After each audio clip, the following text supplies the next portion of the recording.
Welcome, everyone. My name is Sarah Ray from the Bloomfield Public Library, and we're excited to have Shana Griffin here to educate us about nutrition and better health and sleep. Thank you, Shana.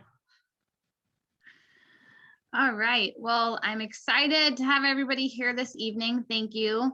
I'm Shana Griffin, and I'm a registered dietitian nutritionist and also an integrative and functional nutrition certified practitioner. And I work at the ShopRite of Canton, owned by the Josephs family at the Shops of Farmington Valley. So would love to have you come and see me at the store. Maybe some of you have actually shopped there. But without further ado here, we'll get started on this exciting topic of sleep and nutrition. I'm calling it Reset Your Rhythm and How Nutrition, Meal Timing, and Light Cycles Affect Your Health. So the overview of what I'm going to discuss today is just some basic sleep statistics, what I'm calling sleep hygiene, effects of not getting enough sleep, factors that cause poor sleep, factors or lifestyle factors for improving sleep, and then of course, nutrition and food for better health and sleep. So this checklist here on the right-hand side, I'm going to sum it up at the very end, and I will make sure that you all get this actual document. So if you want to take notes, feel free to take notes, but you will be getting a copy of that. I will be sending it to Sarah so that she can send it out to everybody who is participating. So when was the last time you woke up feeling energized and refreshed? According to the CDC, a third of adults and more than 2/3 of high school students report inadequate amounts of sleep. Adults need 7 hours of sleep and adolescents need 8 hours, or 10 is even better, for best health and well-being. Not enough sleep is linked to so many different things, as you can imagine: obesity, physical inactivity, mistakes at work, car crashes, and 10 chronic health conditions: heart attack, coronary heart disease, stroke, asthma, COPD, cancer, arthritis, depression, chronic kidney disease, and diabetes. In addition to the strategies to improve sleep, like regular exercise, exposure to daylight, bedtime routine, and sleeping in the dark, cool bedroom, food choices obviously play a huge role in the quality of sleep. So sleep duration has fallen over the course of many, many years, but the average person used to sleep about 9 hours per night. And today, the average person sleeps only 6.8 hours.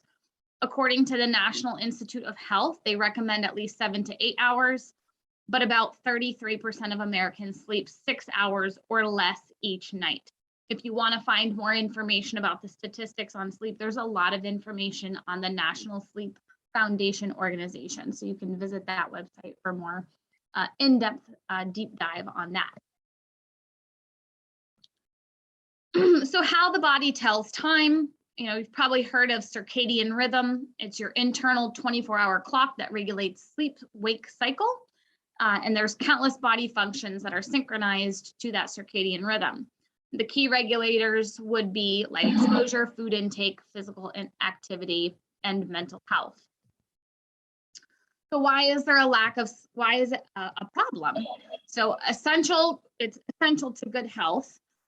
And then sleep helps the body make the right levels of hormone. So as you can see on the screen, probably all of you have heard about cortisol. That's the stress hormone. It's released every day to help wake you up in the morning, and it's released during times of stress. And then melatonin is another really important hormone. It's the circadian rhythm hormone. And how much is released by your brain is based on the time of day and light levels. And it's released to help your brain prepare for sleep.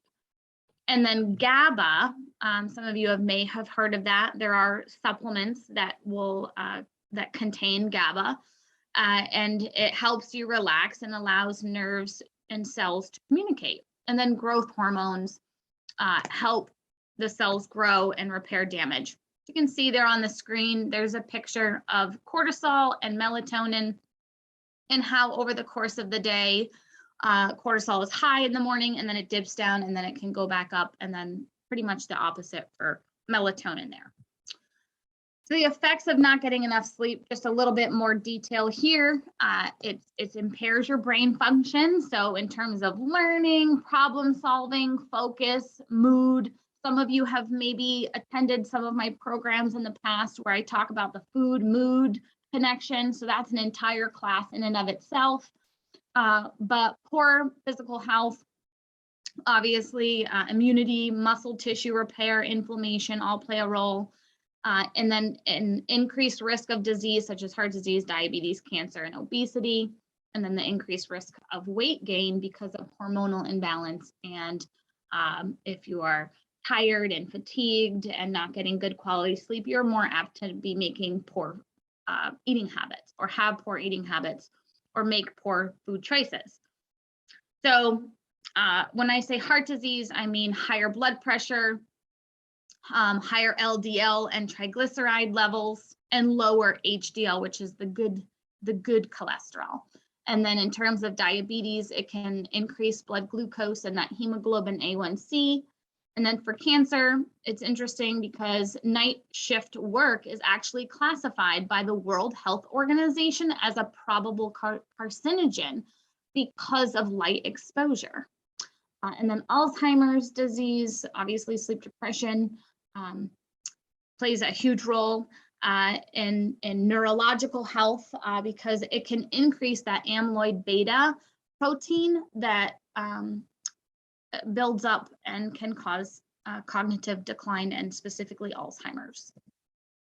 So just to speak a little bit about melatonin, I'm going to talk about it again, but it's the sleep hormone regulated by the master clock in the brain, and it's produced in the dark, but the production is blocked by the light. So getting good, adequate amounts of sleep, it helps to build up that melatonin. And then the functions are, it kind of acts as an antioxidant, it lowers inflammation, it promotes immune function, it regulates metabolism, and obviously it promotes sleep. So in terms of metabolism, it regulates the circadian rhythm of energy production, and it utilizes the energy from food during the day and from fat stores at night. So alterations in that melatonin rhythm contributes to the dysfunction of your metabolism. And again, the drivers here are the high blood sugar, which then can lead to the diabetes, the high triglycerides, which can lead to heart disease, and then that fat stores, which leads to obesity. And specifically, I'm going to talk a little bit more about this also, but blue light blocks melatonin production. So why are we sleeping less? Something that I couldn't discount when talking about nutrition and sleep are all of the other reasons that contribute to not sleeping. If you are just eating healthy and focusing just on nutrition, that's not the right way to go about it, right? You got to look at all aspects of your environment, of your lifestyle, and put all the pieces together to maximize all of the benefits. So I think something that we don't think about now, and it's a big problem because artificial light is everywhere with light bulbs and TVs and computers. We're constantly in front of screens. We're in front of screens more than we've ever been in history. So constantly looking at your cell phone, maybe your iPad. Obviously you see these graphs here on the screen, and it shows you back in 1950 and how over the course of the years, with light bulb sales and television, how that's increased over the course of the years. So that's a huge piece to the puzzle with melatonin production and the inability to get good quality sleep. And then the obvious, right? The modern environment, stress, more responsibilities, information overload, processed food, poor nutrition, lack of activity, physical activity, and then medications. Some medications and supplements can play a role actually in preventing you from getting good quality sleep. So, oops, I have that in there twice. I don't know why that's duplicated. So correcting an altered circadian rhythm is the goal is to follow natural light cycles. And that may not be appropriate for all of us, but increased light exposure during the day, getting sunlight and decreasing that artificial light at night is going to help. If you are interested in seeing how your circadian rhythm actually is, then you could invest and maybe do a little bit of research on the latest technology with sleep trackers. What can track your sleep duration and stages, your heart rate and heart rate variability, your body temperature, respiration rate. There's wearable watches like the Apple Watch or the Oura Ring, Better, are a couple pictures on the screen. I have not done all of the research on the best of the best. So if you're asking me which one should you get, I don't have an answer for you. I just know the general, watches. I don't know which one the best one is, but those can really help to show you, your evidence of how you're sleeping through the night. So if you're struggling, that may be a route you should entertain. And then music therapy, meditation, and breathing. I actually think we should all take a moment to just shut our eyes and sit up straight and take a deep breath in your nose and out your mouth, and focus on your breathing throughout the day. If you're not taking deep, full breaths and filling up your lungs, that's just a natural way to bring down cortisol, is to take many little meditation moments throughout your day and make sure that you're actually doing some deep breathing and not little shallow breaths throughout the day. So in terms of music, maybe white noise is something that can help you to sleep, or soothing nighttime playlists. I've actually been listening to some very calming, soothing nighttime playlists as I fall asleep. And there's a couple of apps that you can download that has some guided sleep meditations, which are very calming and relaxing. So that may be something that you would want to entertain if you're struggling. And then nutrition and lifestyle, which we're going to be getting to in just a moment. So sun exposure is really important, right? But excessive sun exposure can increase the risk of cancer, right? That's why we're always told to stay out of the sun and put on SPF. But inadequate sun exposure can also increase your risk of cancer. So there's a really good balance. You want to go outside in the morning and you want to get at least 15 minutes of natural sun on your face and your arms, especially coming into the winter season. You still want to get that exposure to sun, because that can, lead to seasonal affective disorder, which is very prevalent up here in the Northeast. And it's really, really important for the production of vitamin D, right? Vitamin D is a vitamin, but it's actually really a hormone, and most of us are deficient. I'm going to talk about vitamin D a little bit more in just a few. But UVA light promotes nitric oxide release, and all of these things are really important. So you want to make sure that you're getting some sun exposure, but not too much and not too little. And then just some interesting ways of avoiding artificial light that you may not be thinking about, that's causing you some disruption in the night in terms of sleeping. So you want to limit the exposure after sunset, or 1 to 2 hours before going to sleep. So using dimming lighting or limiting the use of your electronic devices, reducing the brightness on your computer or your smartphone. All phones now have the ability to turn down the lights on there, reducing the blue light on computers. Use the night mode. I think it's called Better Shift, and then color tint on iOS devices. I think it's called night mode on an iPhone. Either way, depending on what device you have, it's called something different. And if you haven't explored that, I highly recommend that you put it on night mode or night shift. So when it turns nighttime, it automatically just turns down by itself. And then using orange or red night lights for navigating in the dark, as you can see in those pictures there. Keeping the bedroom dark as possible, or wearing a sleep mask can be helpful. using blackout curtains might be something that is necessary for you, and then avoiding any, sudden increases in that artificial light exposure, whether it's early in the morning or at night. And this is as part of my integrative and functional background.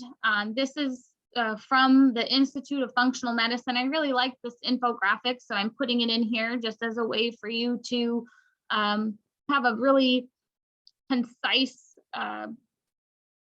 list of other things that you could be doing in your household. So keeping your room, your bedroom to 60 to 67 degrees can potentially help to maintain that body's rhythm, keeping it dark, keeping it quiet, keeping it clean, calming colors, comfortable mattress, pillows. Maybe it's time to buy a better mattress, a new mattress. How long have you had your pillows? And then keeping it tidy, just all these things in terms of the evidence of how it can help you sleep better is really important. And then obviously can't discount movement and exercise. Regular exercise is a key ingredient to overall health, but and quality sleep. So the goal is to get 40 to 60 minutes of aerobic or muscle toning exercise most days of the week. And it's just naturally going to lower that cortisol, stress hormone in the body, and naturally raise your own melatonin levels. And I really like this info, or this little thing on the right-hand side on the bottom. Food is the most underused anxiety drug, and then overused, and then exercise is the most underutilized antidepressant. And it's so true. We all turn to food, and we're not moving our bodies as much as we should. And so hopefully you can take some of those lifestyle approaches and think about maybe where you can make some improvements. Now, in terms of nutrition and food, this is where we're going to start talking about food. So if you don't have all of those things tuned in, then you want to take a look at that. But now, as far as nutrition, how food intake affects your circadian rhythm is you want to follow the light cycle. You want to eat during the day and stop eating at night within about 3 to 4 hours of bedtime. So when you eat is just as important as what you eat. Eating at night, very close to the time of when you're going to bed, can impair your metabolic effect from your glucose, your insulin levels, your triglycerides, and your fat storage. And it can alter the synchronization with your master clock. And then it can also alter your gut microbiome, because the bacteria have circadian rhythms too, which is an entire class in and of itself talking about the microbiome. The importance of breakfast, it is basically telling your body that it's daytime, right? So light exposure in the morning, it acts on that peripheral body clock, and it says it's daytime. We're gonna shut off melatonin production and shifting gears. So breakfast guidelines, very, very straightforward and simple here. Drink a glass of water, filtered water with lemon would be great, first thing in the morning before you have anything to eat or drink. So before your coffee, detox out, flush out your system, revive your body with a big glass of filtered water first thing in the morning. And then have a moderate to large breakfast. Your breakfast should be a larger meal, and then your dinner should be moderate to smaller in size. So eat first thing in the morning and include, good protein source, which could be yogurt, eggs, cheese, nuts, nut butter, or maybe a sprouted grain bread. As far as time restricted eating, this is restricting your daily eating period to a smaller window of time, and not to be confused with intermittent fasting, which is all the rage right now. And again, that's an entire class in and of itself, intermittent fasting. But time restricted eating really has value. We shouldn't always be eating. We shouldn't be eating for 16 to 18 hours out of the day, first thing in the morning and right before you go to bed. You should shut off your insulin production for at least a minimum of 12 hours. And breakfast is called breakfast, breaking the fast. So you want to eat breakfast within an hour of waking and finish eating and within that 12-hour window to allow yourself at least a minimum of a 12-hour overnight fast. So an example is breakfast at 7 a.m. and then finish eating by 7 p.m. without any snacking after that. And the benefits include promotes weight loss, better insulin metabolic resistance, and then improve circadian rhythm. If you have diabetes and are insulin, that may be, you want to talk to your doctor before doing that because you may actually need to be eating something with a nighttime insulin dose. So if you have diabetes, that's a little bit of a different conversation. But generally speaking, we don't want to be consuming food all the time. We want to shut off the production of insulin and digestion for at least 12 hours a day at bare minimum. So when you think of sleep, you probably think of caffeine and maybe you think of alcohol. Caffeine generally is one of those things I think that comes to mind for most people when they think of not being able to sleep. It's, well, are you drinking coffee late in the day? It may affect some people. It affects everybody differently. However, some of you that may drink coffee all of the time may not really truly recognize how it's actually really affecting you.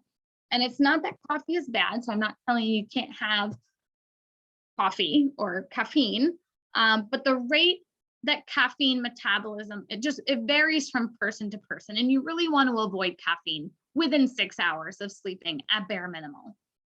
And then interestingly, 85% of adult population reports consuming caffeine on a daily basis. 85%, that is a lot. So caffeine can come from coffee beans, tea, yerba mate is a very new trendy tea, and even kombuchas, which are fermented teas, can have a little bit of caffeine in them. So I have more information on caffeine on the next couple of screens, but just to talk a little bit about alcohol. Alcohol can make it easier for you to fall asleep. Well-known fact. Alcohol can make you go to sleep quicker. And I think that's why a lot of people might opt for alcohol in the evening. It becomes a ritual and you feel like it helps you to fall asleep. But it does impair your sleeping quality. You may not realize that it does, but it does. You would want to ideally avoid consuming alcohol within 3 hours of sleep. So don't have the beverage right before you go to bed. Alcohol can disrupt estrogen and hormone balance, which can play a role in your circadian rhythm. And then I have on the screen just a picture of the serving size of each alcoholic beverage, from wine to liquor and beer. So take note of also the portion size of what you're consuming. As far as how much caffeine is safe to consume, research says that about 400 milligrams per day from all sources. So that's from chocolate, from teas, from all the different sources of caffeine, is safe for healthy adults, except for pregnant and nursing women, and then maybe other people who have other heart conditions. So lots of information here on this slide. I'm not going to go over every single piece of it, but generally speaking, that's the number that is considered safe, is 400 milligrams. So you want to take note of how big your coffee is. If you say you only have one coffee a day, but it's in a large mug, it could be 2 or 3 cups in that one portion of what you're consuming. So take note of that. And then here's just a picture of how much caffeine are in various beverages, from your 20-ounce coffee to your 8-ounce coffee to your energy drinks, your black teas, your sodas, your diet colas, just to give you an example of the standard amounts. And not there. Let's see the screen. Okay. So now the nutritional balance, you got to get the foundations right of just overall general healthy eating, which is, half of your plate should be vegetables, mostly non-starchy vegetables, with about 2 to 3 servings of fruit per day. Quarter of your plate should be grains, whole grains, and a quarter of your plate should be lean protein sources, whether that's from animal or plant-based sources. But just getting the foundations right is key. And we all can improve on that. We all can do better with maximizing the antioxidant rich nutrient density of the foods that we're putting into our bodies. And then hydration, key. If you're not drinking adequate amounts of hydration throughout the day, and I should have put a whole slide on this actually, now that I'm thinking about it, you want to drink at least half of your hydration needs before noon if you have a typical schedule.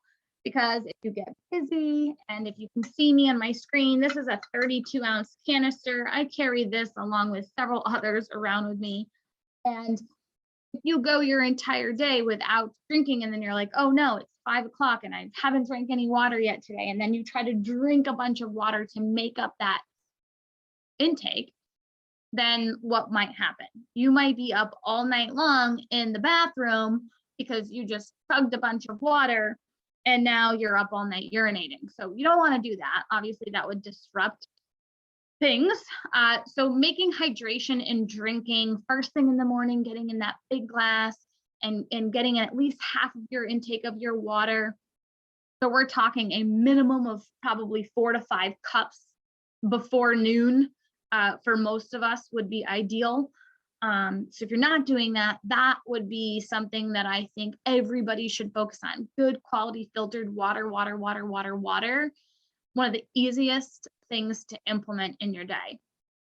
And then a balance of carbs, fat, and protein, which are mostly whole food, plant-based, mostly plant-based, anti-inflammatory foods, and then pre and probiotics in your diet. So this is overall just general information. But in terms of foods to avoid eating, obviously alcohol, we already talked about that. Desserts, eating 60 minutes before you go to bed can make it difficult to fall asleep because of the high calorie and fat content. And then energy drinks, all of those things that have the caffeine in it, and then not eating anything. You don't want to skip meals because that can also affect sleep quality.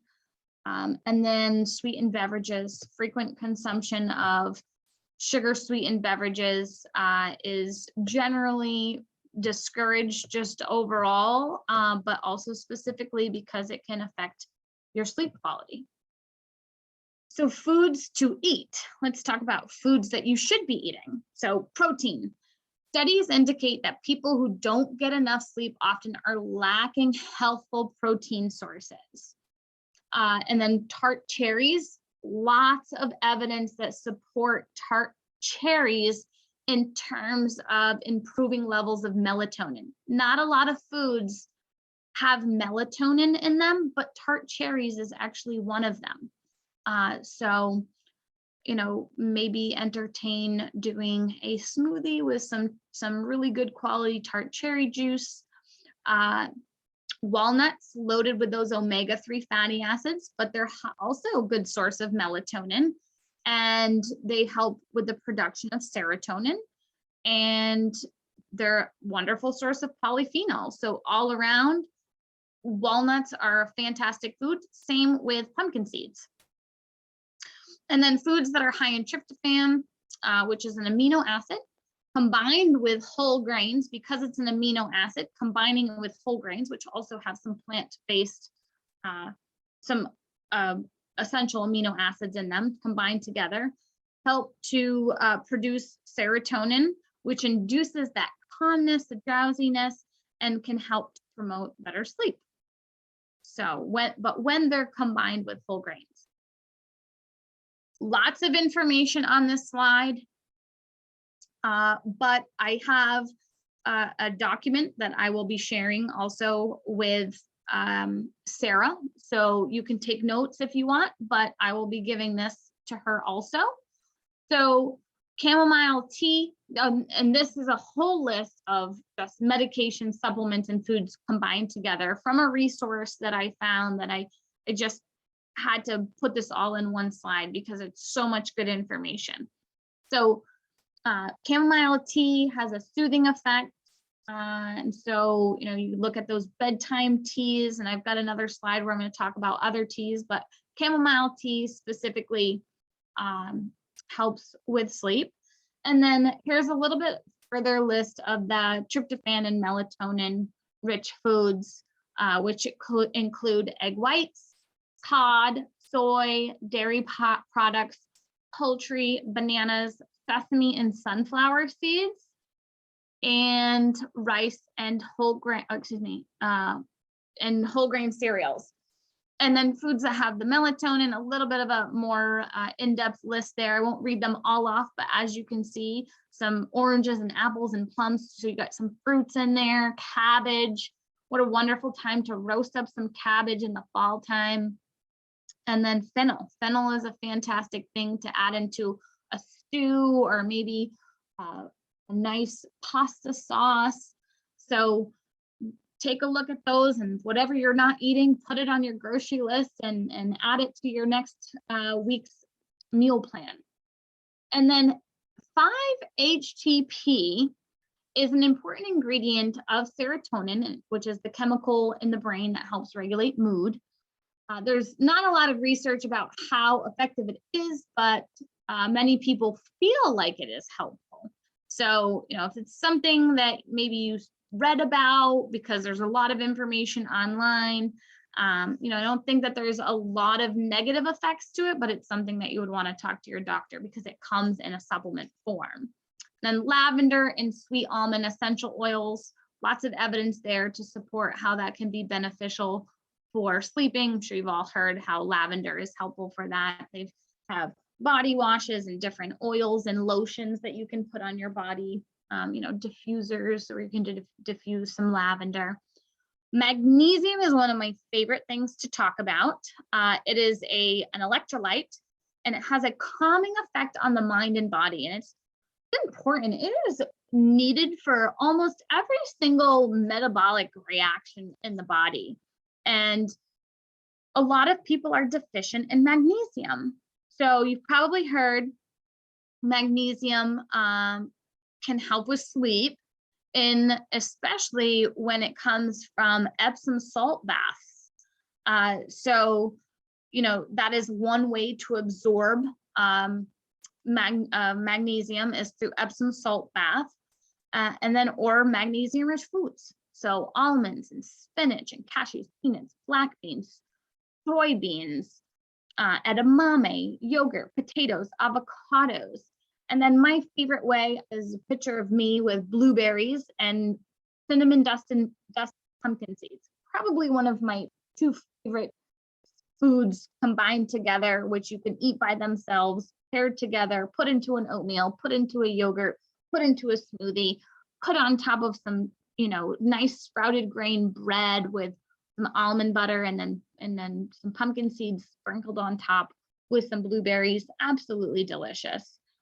Pumpkin seeds are loaded with magnesium and iron, a great plant-based source of protein and fiber.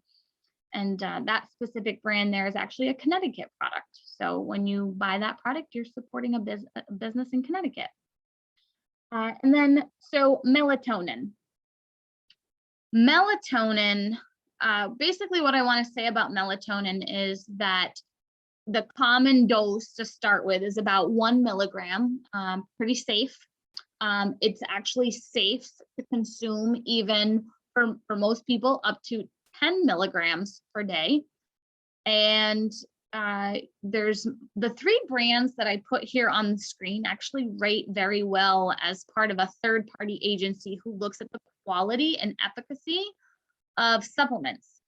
And so I took a look at all the brands, and these 3 you can pretty much find anywhere, and they all rate very well. So these would be suitable brands that you could buy if you wanted to.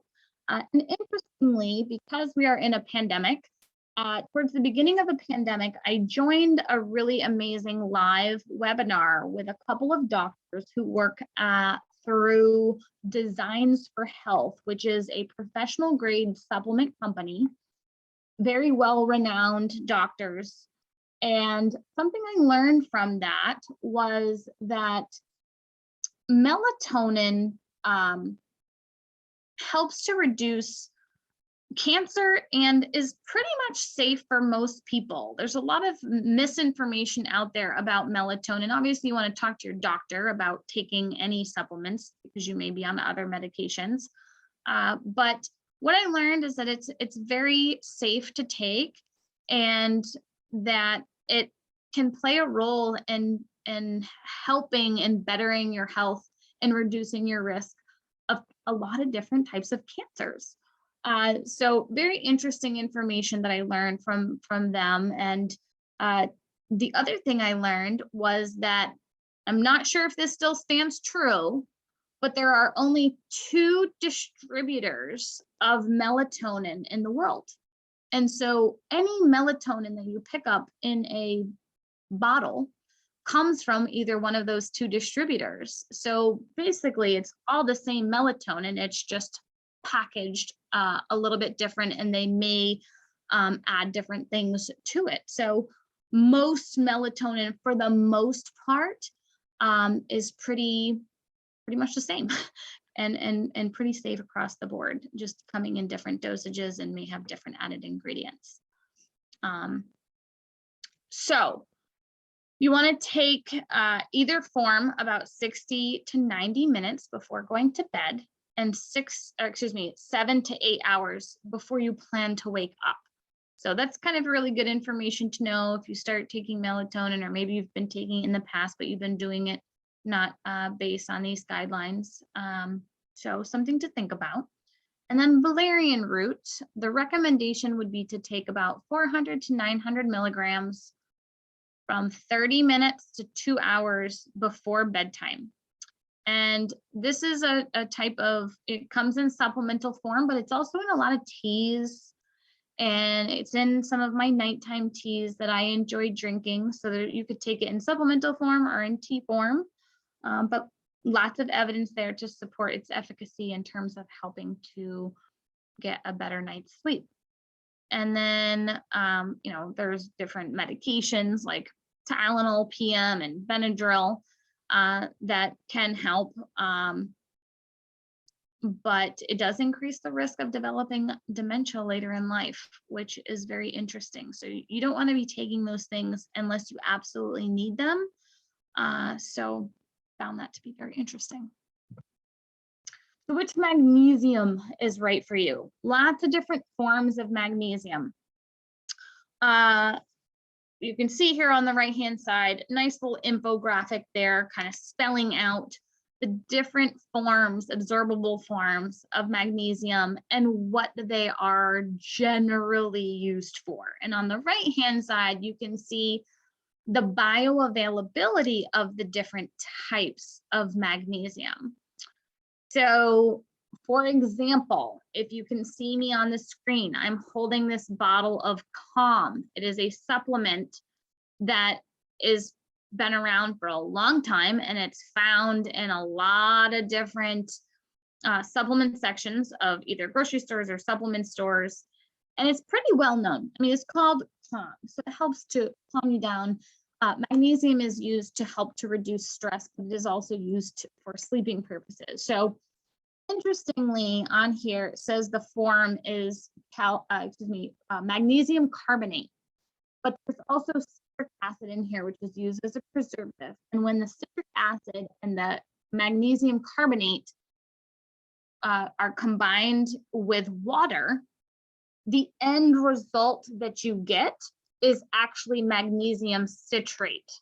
So even though it's magnesium carbonate, the way that it's formulated is it ends up being magnesium citrate. So this is used for calm, but it is also used for people who are constipated or may need help in terms of moving their bowels. So I think that's something interesting because there's a lot of different supplements. Again, I could make this an entire class just talking about supplements and going into a deep dive there, sharing this information with you so that you can get a better understanding of the different forms. So when you start looking at supplements itself, you have a little bit of better understanding of what those different types are and what they might be more useful for. So the bisglycinate is kind of one of the better known, best quality ones, I would say. Metagenics, Thorn, Designs for Health are 3 brands that I can think of off the top of my head.